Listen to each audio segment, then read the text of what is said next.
Thank you for the introduction, and thank you, Paul and Richard, for allowing me to host one of these tours. We started doing our lean transformation about a year and 6 months ago, and to go from where we were to where we are now, it's really kind of crazy that we get to host one of these. So in this tour, I'm going to show you how we were and how things are now, and the results are just absolutely staggering. So really excited to show everyone around. Before I get started here, I just really do want to thank the whole 2 Second Lean community. You guys are absolutely outrageously amazing. Wouldn't be here if it wasn't for everyone and for people like Paul and Tom Hughes for putting out those books and the 2 Second Lean Play app. It's amazing that these resources are free and that we all learn together. Here's a little bit about our company. I love the smell of cedar. Pergolas, fences, gazebos. Valley View Industries is the place you can find premium Western red cedar, processed right here. Our family's been in the cedar business for over 30 years, and I wouldn't have it any other way. We know how to craft the best lumber, pergola, and gazebo kits, with lumber available by the board or the truckload for fencing, structures, or anything you can think of, delivered anywhere in BC. Get the best cedar in the Thompson Okanagan from Valley View Industries. My dad Norman started the business over 30 years ago, and in 2009 I started working for the company. And in 2017 I ended up purchasing the company from him. And at the time the business was a lot smaller than it is now. We had about 7 seasonal employees. We didn't even operate year round. And everything that the whole way the business operated went from running in my dad's head, and I was basically groomed to have it all in my head. And there was no systems in place whatsoever in 2017. So from 2017 to 2022, while I owned the business, I made huge changes, and along with huge changes and growing came a lot of struggle and a lot of problems. And I didn't know how to deal, I didn't know how to deal with these problems. I didn't have a good plan for these problems. So every winter I take a week off and I come up with a really good plan on how to improve the business.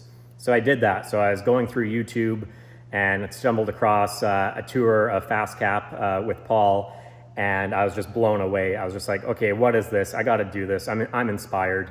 How can I make my business like this? Even though they're doing something else, this seems simple. So I read 2 Second Lean, and I was like, okay, we're doing this. We're going to start in the bathroom. So that winter break, I went full bore into our bathroom. So let's get this tour really started. Let's go up and take a look at our bathroom. So right now we're in the main shop. And this whole tour is not going to be filmed with a selfie, but sections of it are, just because it's usually a very loud environment. So we're going to have lots of cameos from our employees, but let's go take a look in our bathroom. So we have a few bathrooms, but one in the main shop here. So let's go on in here. We have a motion sensor for the light to turn on. Yep, we do. And so we have 18 guys that work in here. And I swear I didn't come in here before this, but the place looks beautiful. Just flipping the camera around there. Yeah, no water spots on the mirror. Oh, let's see. Awesome. Beautiful. So we started in here, and we started with a really simple standard of work on how to clean the bathroom. And we have, of course, someone assigned to clean the bathroom. So as the owner of the company, I was the first one to clean the bathroom using the standard of work that I created. So I really set the expectation of how we want the bathroom to be and how we want our whole facility to be. So the bathroom is a great place to start. It's a small space that everyone uses. So we also made really simple, I didn't even have a label maker at the time. I actually just used sticky notes in here to get started. And you can start really small with sticky notes. So restock toilet paper from the cupboard. And it's like, okay, well, where's the cupboard? And everything is labeled and dialed in. Everything has Kanban cards. We introduced our first Kanban cards here, and everything has a place and a process. So from the bathroom, we took it out to the rest of the facility. And in all honesty, it probably took 2 months for the bathroom to really function at a high level. It was not easy. It was a bit of a grind. And we also started with our morning meeting. When we started with our morning meeting, maybe we spent 2 to 5 minutes a morning with all staff, but we never stopped and we never gave up. So here's what our morning meetings are looking like now.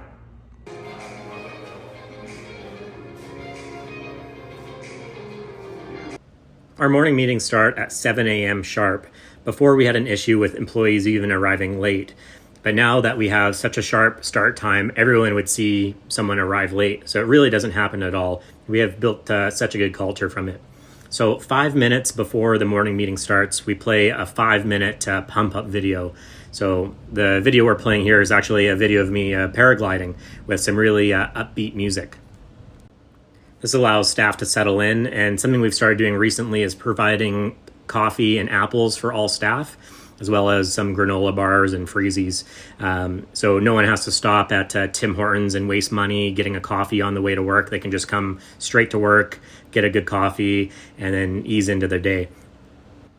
It's very important when you do the morning meetings to be very positive, even if things aren't great that day.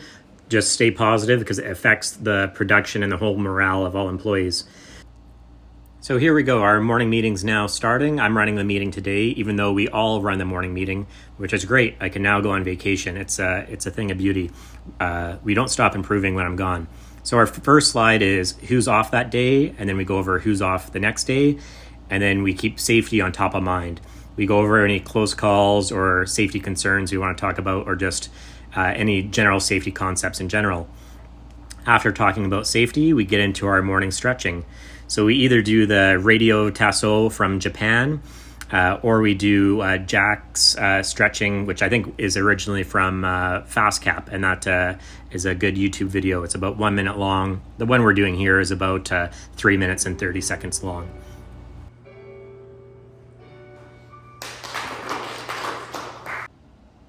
We then go into what we're grateful for the day. So if there's kind of ever newer employees or ones that aren't quite getting it, I try to engage with them with the gratefuls before the 8 wastes, just because they're a lot easier and more basic. And then employees that really understand the 8 wastes well, I'll engage with them a bit more so the new employees can learn better.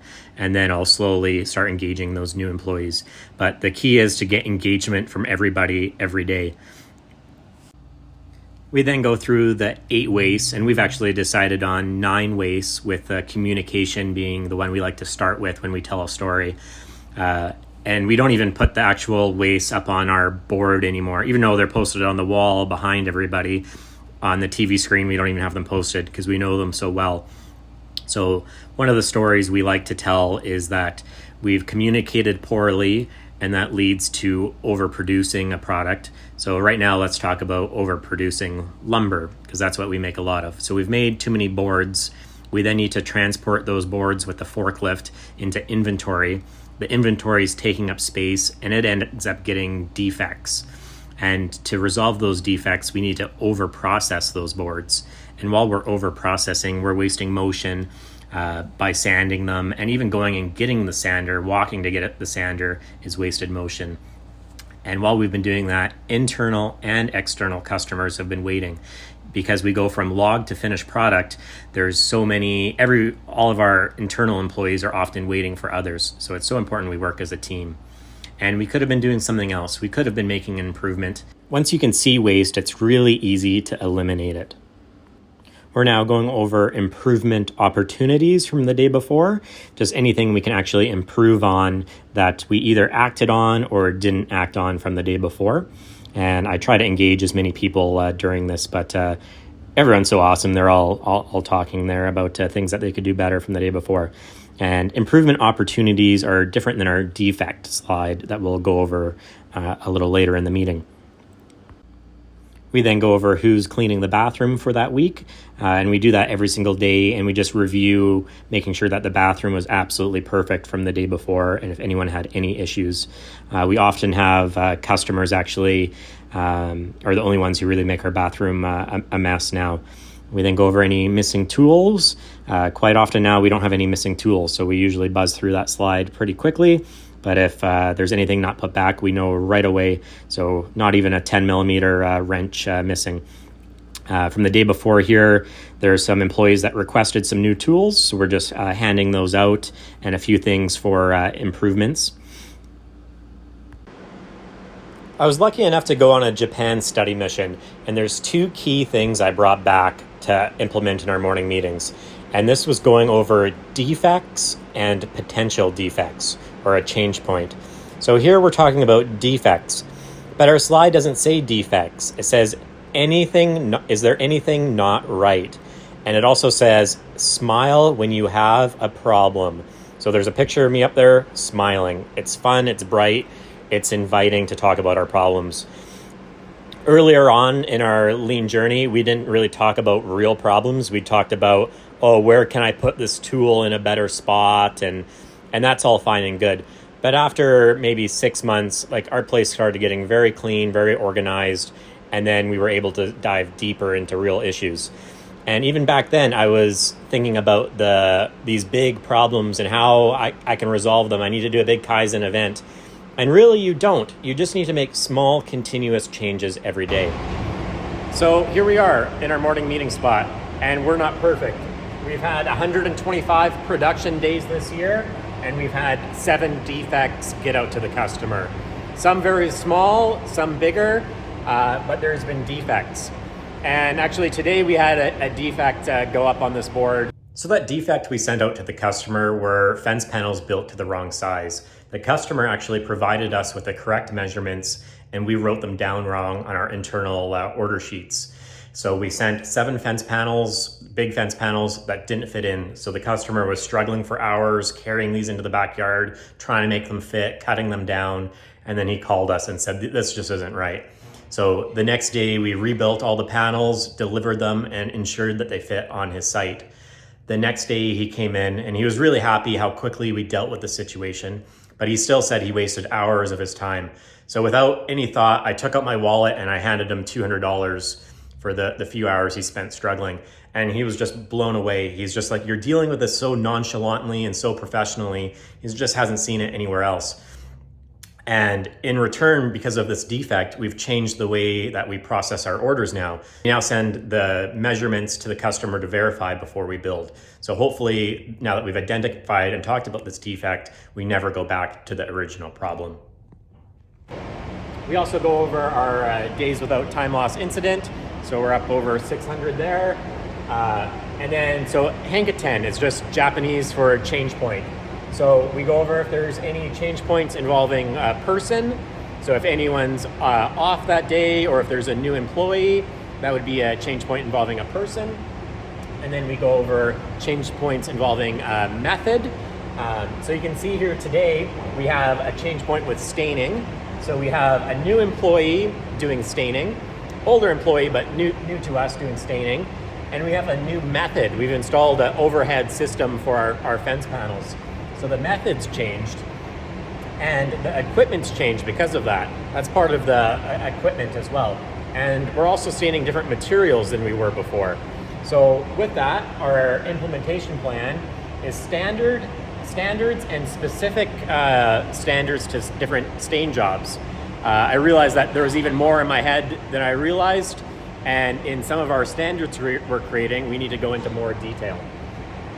We also have a new method happening. The other day we asked if there's anything for our production discussion in our morning meeting that we can improve on, and the employees had a bunch of good ideas. So now we're making some production visuals to include in our morning meetings. So we're going to lay out and try some new boards. Usually a few times per week in our morning meeting, we also play a video from another company, as well as videos of either a montage or a daily improvement montage from our company. And we post a lot of these on our public YouTube channel as well. As long as there's not any secret information, we definitely post it on there. And our meetings typically last for 15 minutes. Sometimes when we have different leaders, they run for less time, maybe 5 to 10 minutes, which just allows us more time for our 3S. 3S is sweep, sort, and standardize. So sweeping is cleaning, but it's cleaning to inspect. At first, it was just sweeping the floor. And then we were really looking for problems and things we can improve. Sorting is removing what's not needed. A great example of that is in our stain area here. We had all sorts of junk here. So what a transformation. So just small 15 minutes occasionally were spent in this area. So everything that's not needed is now gone. All of our common stains are Kanban, easy to grab, clear standards of work, clear order flow, standardized locations for the tools, and even really good processes. We've recently installed this overhead kind of manual crane that the guys came up with, and it makes the process of staining our fence panels a lot safer and easier. Fix what bugs you. During our 3S, I make sure I help support the employees by teaching and training them and coming up with solutions. And we've done a lot of small things, but the small things have actually added up to some major improvements like this. So a year and 6 months later, and we've expanded our carpentry shop. This was just a roof before with some random storage underneath it. Now we have standardized locations for customer pickup orders. We did build fence panels under here, but we've been able to expand to a new area there behind our office. How long have you worked here, Brian? 24 years. You've worked here for 24 years, longer than I have. Yeah, that's amazing.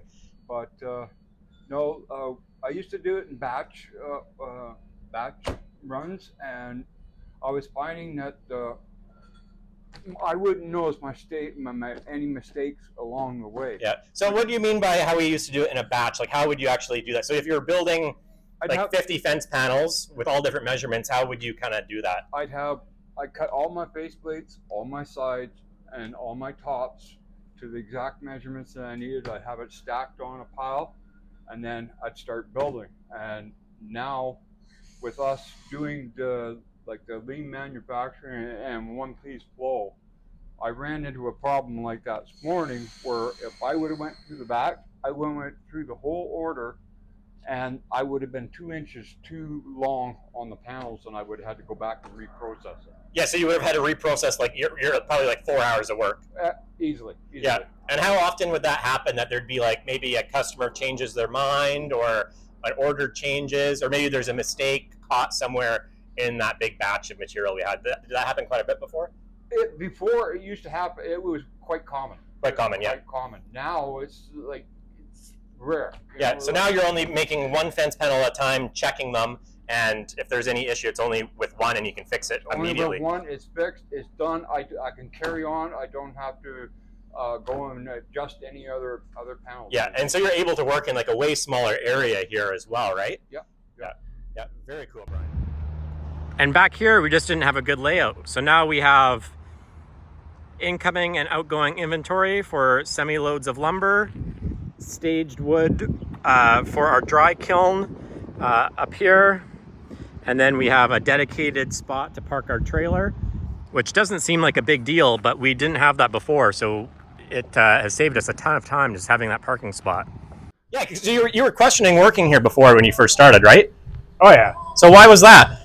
Well, because usually I worked with machines and woodworking shops. We didn't have to deal with this. It was literally mountains of shaving. Me coming in and saying we got to get the job done and we got to ship it out today. And I got an hour with the shoveling to do. Yep. And it's blowing all over the yard, and the neighbors are whining about it. And so we've worked our way up to this system here, where it all just goes into the bin and it gets hauled away. So you're not wasting your time shoveling sawdust anymore, are you? No, nope. Not at all. Awesome. So I'll show you guys around our carpentry shop. So here we have jigs for our gazebos, and we have templates for our pergola scrolls, all standardized and shadow lined. So number five, total standardization. And everything in this carpentry shop is on a French cleat system. So we're really flexible to move any of these kind of work cells around, because we work on a lot of different projects. And for a carpentry shop, you'll notice that we have a really small amount of extra wood. We used to just absolutely be tripping over wood in here. So here we have our sanding and glue cart. So we have all the glues we need, the different grits of sandpaper we use, standards of work on how to sand. Wherever you ask the question, the answer is Kanban cards for our restock for sandpaper, so we never run out.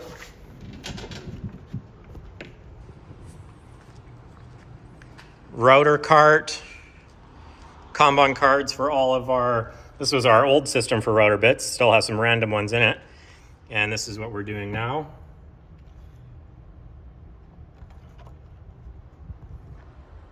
clamps, big to small. I also just want to note, I haven't cleaned up in here for this video whatsoever. This is just how the guys leave it.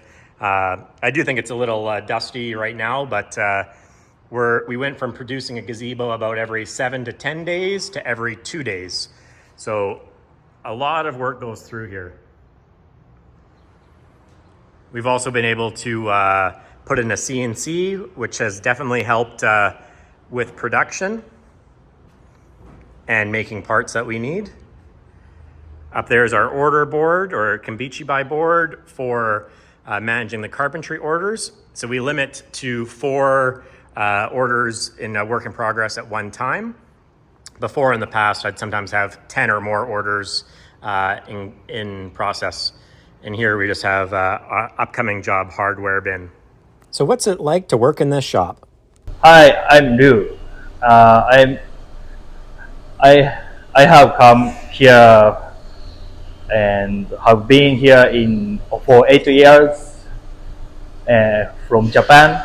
私がここが大好きなのは、こういう地類とかが日本と一緒なんですよね。で、ニックが本当に日本を愛してるから、私もめちゃくちゃニックのことを尊敬してるし、本当に楽しい時間を今ここで過ごしています。やっぱり、ショップが綺麗に保たれているっていうことも、やっぱりカナダでは経験しなかったことだし、そうですね。本当に私のスキルが100% 活かせる職場だと思ってます。私はここが大好きです。Thank you. Thank you. So we have logs enter in this side of the facility. They get processed in the middle here and then go into color coordinated bays, which correspond with our grading colors. So before they're even loaded up, they're graded per order. They go onto our log deck and get processed from logs into lumber on our sawmill. All of the waste goes off of the end and gets chipped and sold to the pulp mill. We like to think about sawmilling as a team sport. So we have an operator in this booth running the main saw, and then we have workers pulling off lumber into multiple saw lines.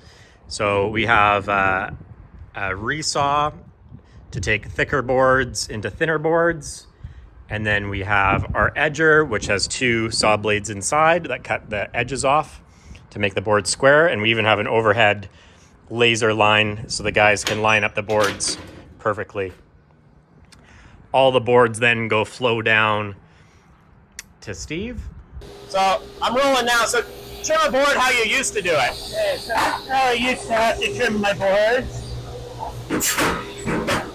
Come over here, get it to the right length, trim it, grab my bingo dabber to mark it, and then mark it on my feet here, and then bring it all the way over here, and just push through, push, mark, and on. Awesome. Saving about 20 steps per board. 20 steps per board. And how many boards do you cut a day? I average about 100 to 150 boards a day. Yeah, so that's thousands of steps. Yeah. Yeah. Awesome. So, a lot easier. Yeah, so did I tell you to do that improvement? No, it was just, I was trying to figure out how to reduce my steps, and it's like, well, I keep having to go back and forth there, so. Yeah, out to the foot pedal, yeah. Yeah. And so we figured out, can we get another pedal or some sort of extra trigger, and found this button works really well because I don't have to worry about stepping on it. Yeah, It's right where my hand is grabbing the board. So cool. Awesome job, Steve. So this is the sawmill C-can before we started lean, and there was not a spot for anything, and it was a mess. You can see there's saw blades all over the place, a chainsaw in the middle of the floor, and this is the end of the day right now. And I haven't cleaned up in here. The guys are just doing a phenomenal job. So 2-bin system for the consumable sawmill inventory for maintenance, all with Kanbans, with the and on right beside it.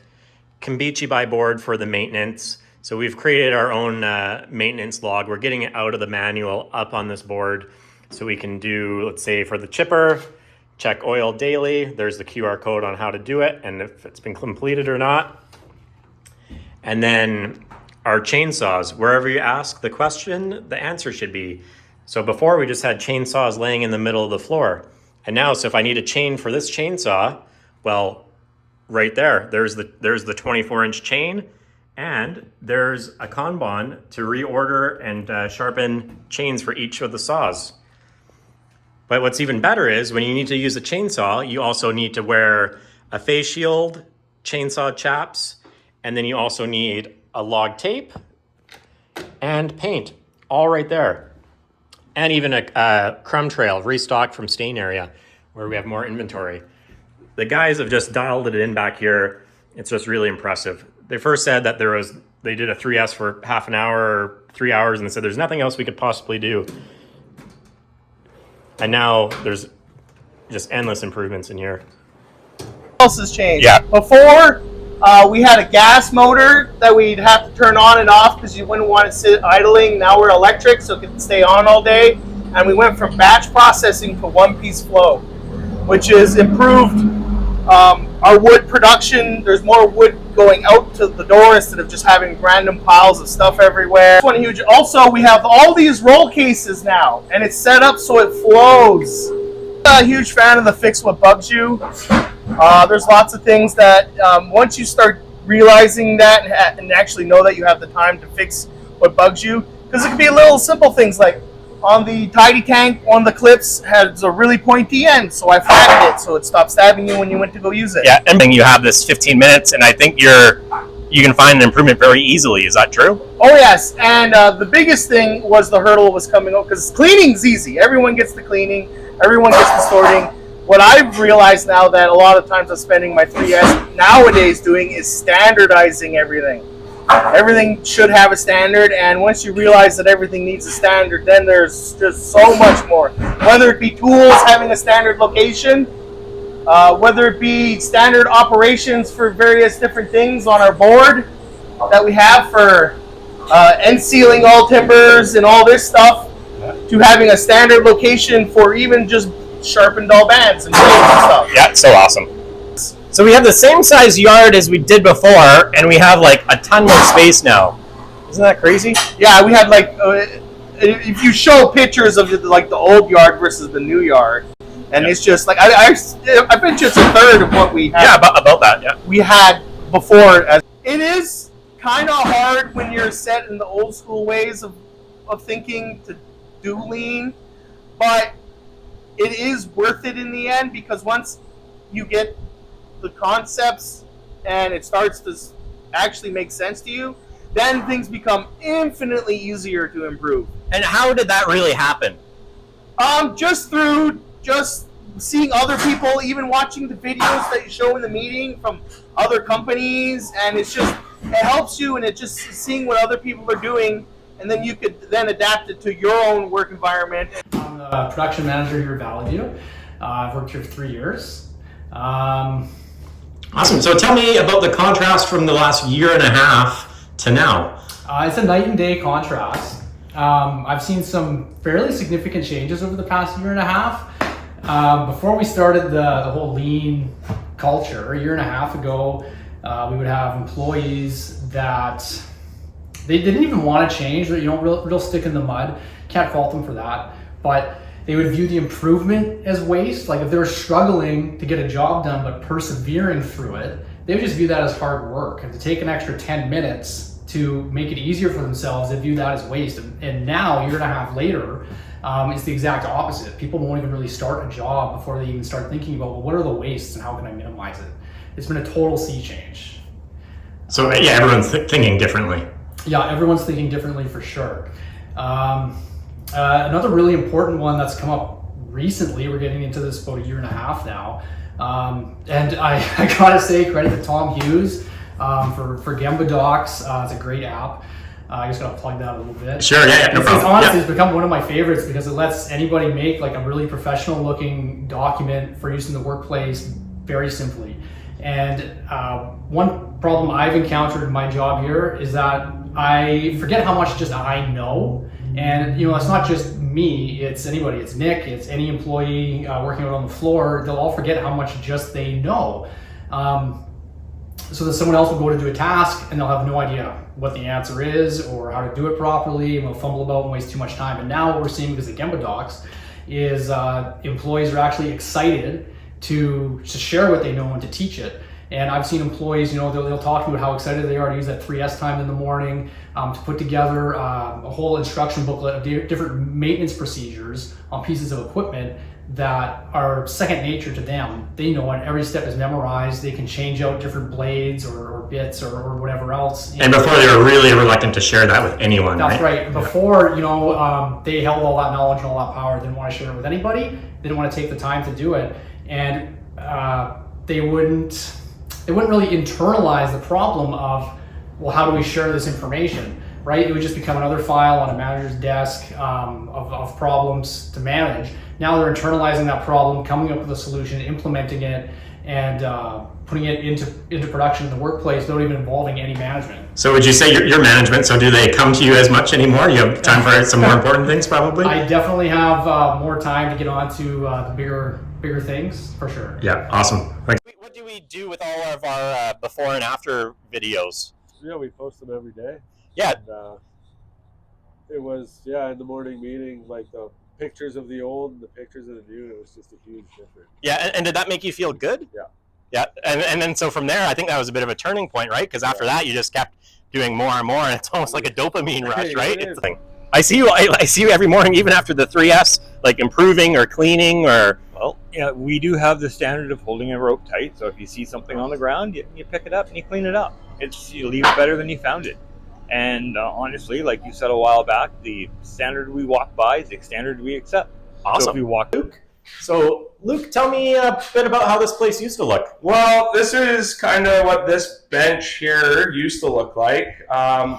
We hit the reset button on the entire metal shop, and it's kind of my favorite lean place that I've been a part of creating. And we have a lot of great systems in place now. This awesome 4x4 brackets and 6x6 brackets, 2-bin system right here with procedures on how to trigger the bracket order process. Yeah, so if you got that card, what do you do with that? Well, let's look right here. There's a process. It tells me, oh, okay, there's an order slot right here that I can put it in. So now when I walk by, I know that there's brackets that need to be made, and then once I start building the brackets, I turn it to green. Yes. And when Nick's walking by, he can know exactly what I'm working on in the metal shop. Yeah, because usually we'll have this welding curtain closed. So the other day I was actually walking by and I go, oh, Luke's in there, and we have 6x6 brackets in process. Yeah. Very cool. So another one of my favorite spots is the actual bench where the brackets get made over here. We have a full Kanban system on all the different bracket pieces with our set inventory levels. Everything's right here. Everything's labeled. So before, this was just a disaster dark corner that would collect stuff. Oh yeah, it was brutal. This bench used to be twice the length. I actually cut it in half and just put what we need on it, because the other half of the bench would just get collected with all kinds of random metal cutoffs and all kinds of pieces, and there's just so much waste happening here. Crazy, yeah. So dialed in. Yeah. And up here we've got only the necessary tools for welding brackets, a standard of what the area should look like, a quick standard on the key points of welding a bracket, and the key points of cleaning up a bracket after welding. Awesome. And so you even dialed in our welding gas. So there's a standard location for the welding tanks. And you have this really cool thing you made here that says if the tank's full or if it's empty with the Kanban on. So we never run out of gas during a job. Yeah, and that's the same with the welding wire too, because we used to only ever have one box of welding wire at a time. But now that we have it Kanban, we never ever run out. Yeah, that's the worst. Oh, we got to finish this project. Oh, Nick, I'm out of welding wire. Go to the store. Waiting. So this is our lean cave here, and this is a really simple improvement, but one of my favorites. We had a door here before, so pretty much everything in behind here was in this dark cubby that you never really looked at, and we weren't really utilizing the space nearly as much. So I decided just to take the door right off, and it's made a huge difference, and we're using this corner way more now. So what would you say lean is then? The art of subtraction and keeping it simple. Yep. It's the small stuff. It's the small stuff. Yeah, absolutely. So cool. Awesome job, Luke. Hey everyone, thanks so much for following along and watching our tour video. So I just want to summarize the video there. We started really small with our morning meeting, but very consistently. We did it every single day. We did not miss. Same with our 3S time. So the commitment really started with myself.